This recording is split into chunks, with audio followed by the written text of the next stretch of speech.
بزرگوں کی قبر کی زیارت کیسے کریں؟ کسی بزرگ کی قبر پر زیارت کرنے جانا ہو تو وہاں کن آداب کا اہتمام کریں؟ کیا وہاں بھی عام قبر کی طرح سلام اور فاتحہ پڑھیں یا کچھ اور آداب ہیں؟ مشتاق احمد کشمیر سے۔ دیکھیں، ہمیں جو رسول اللہ صلی اللہ علیہ وسلم نے قبرستان جانے کا حکم دیا وہ آخرت کی یاد تازہ کرنے کے لیے، دعا مانگنے کے لیے نہیں۔ دعا تو یہاں بیٹھ کے بھی ہو سکتی ہے۔ ہاں، آپ آخرت کی یاد تازہ کرنے کے لیے قبرستان گئے، پھر وہاں میت کے لیے، مردوں کے لیے دعا بھی مانگ لیں تو اچھی بات ہے۔ تو اس لیے اسی طرح یہ جو فاتحہ مشہور ہو گئی ہے قبرستان جا کے فاتحہ پڑھنا، تو ہمیں اس کا بھی کوئی قرآن و سنت سے ثبوت نہیں ملتا کہ صحابہ فاتحہ پڑھنے قبرستان جایا کرتے تھے۔ تو آپ جب قبرستان گئے جائیں اس نیت سے تاکہ ان کو دیکھ کے ہمیں بھی یاد تازہ ہو کہ ہم نے بھی کل یہاں لیٹنا ہے، پھر وہاں جا کے ان کے لیے دعائیں مغفرت کریں، اصالِ ثواب کریں، اس میں کچھ بھی پڑھ لیں، فاتحہ پڑھ لیں، قل اللہ پڑھ لیں، کوئی بھی دعا پڑھ لیں، سب طرح سے جائز ہے۔ تو ایک فاتحہ ہی کو لوگوں نے پتہ نہیں کیوں اتنا مشہور کر دیا کہ فاتحہ پڑھنے جا رہا ہوں، تو کوئی بھی کچھ بھی پڑھ لے وہاں جا کے۔ باقی بزرگوں کی قبر پہ قبر کی زیارت کرنا تو بذات خود یہ ایک جائز عمل ہے، بلکہ قابل ثواب عمل ہے۔ جیسے ہم رسول اللہ صلی اللہ علیہ وسلم کی قبر کی زیارت کے لیے جاتے ہیں، حضرت ابو بکر، حضرت عمر کی قبر کی زیارت کے لیے جاتے ہیں، اس لیے کہ یہ بڑے لوگ تھے۔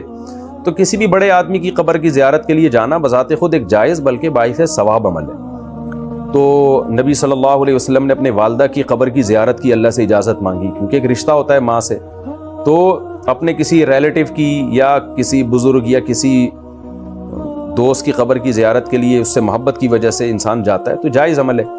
لیکن آج کل جو بزرگوں کی قبریں ہیں ان مزاروں پہ بہت ساری بدعتیں ہوتی ہیں، قوالیاں چل رہی ہیں، دھمال ہو رہے ہیں، پتہ نہیں کیا کیا ڈرامے بازیاں ہو رہی ہیں۔ تو ایسے موقع پہ آپ جب جائیں گے تو ان بدعتیوں کی حوصلہ افزائی ہوتی ہے، تو ایسے موقع پہ ایوائڈ ہی کرنا چاہیے، اجتناب کرنا چاہیے، جب تک کہ آپ کے پاس ریاست نہ ہو، حکومت نہ ہو اور آپ یہ بدعتیں وہاں سے ختم نہ کر دیں، تو ایسے موقع پہ جانا ٹھیک نہیں ہے۔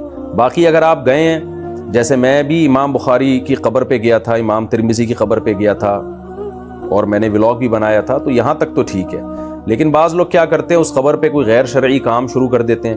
اچھا، یہاں میں ایک وضاحتی بیان بھی جاری کروں کہ میری کوئی تصویر وائرل ہوئی تھی کہ امام بخاری کی قبر پہ میں گول دائرہ بنا کے لوگوں کے ساتھ بیٹھا ہوا ہوں، یعنی اور بھی لوگ بیٹھے ہوئے ہیں تو میں بھی بیچ میں بیٹھا ہوا ہوں۔ تو خوب سمجھ لیں، مجھے نہیں معلوم کہ وہ حقیقت ہے یا فیک تصویر ہے، ایڈیٹنگ بھی ہو سکتی ہے، لیکن یہ بھی ہو سکتا ہے کہ واقعی میں بیٹھا ہوں اور میں بھول گیا ہوں۔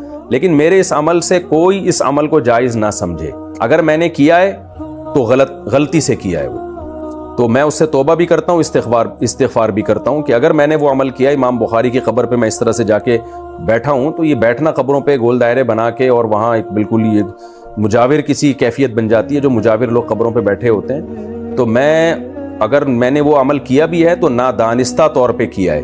ایک ہوتا ہے نا، بعض دفعہ پتہ ہی نہیں چل رہا ہوتا، آدمی ایک مجمع میں بیٹھ کے لاشعوری طور پر ایک کام ہو جاتا ہے، تو وہ بہرحال غلطی ہے۔ اس غلطی سے میں اسی وقت جب وہ تصویر شائع ہوئی تھی تو مجھے یاد نہیں تھا کہ یعنی واقعی مجھے یاد نہیں کہ میں نے ایسا کیا بھی ہے کہ نہیں کیا۔ تو ہو سکتا ہے وہ فیک تصویر ہو، لیکن اگر وہ سچی مچی کی بھی ہے تو وہ میرے عمل حجت نہیں ہے، میں اس سے برات کا اعلان کرتا ہوں اور توبہ استغفار کرتا ہوں۔ میں اس عمل کو جائز نہیں سمجھتا، کیونکہ اس سے قبر پرستی پھیلتی ہے اور بدعتیوں کی تائید ہوتی ہے اس عمل سے بہرحال۔ تو اس لیے قبر پہ بس آپ قریب گئے اور میت کے لیے دعا مانگی، اپنے لیے بھی دعا مانگی اور آپ پتلی گلی سے نکل لیے۔ اس سے زیادہ ہمیں قبروں کو پروٹوکول دینے کی اجازت نہیں ہے، آگے پھر بدعت کی تائید ہوتی ہے اس سے۔ تو ان تمام اعمال سے ہمارے لیے بچنا ضروری ہے جس سے بدعتیوں کی تائید ہوتی ہو۔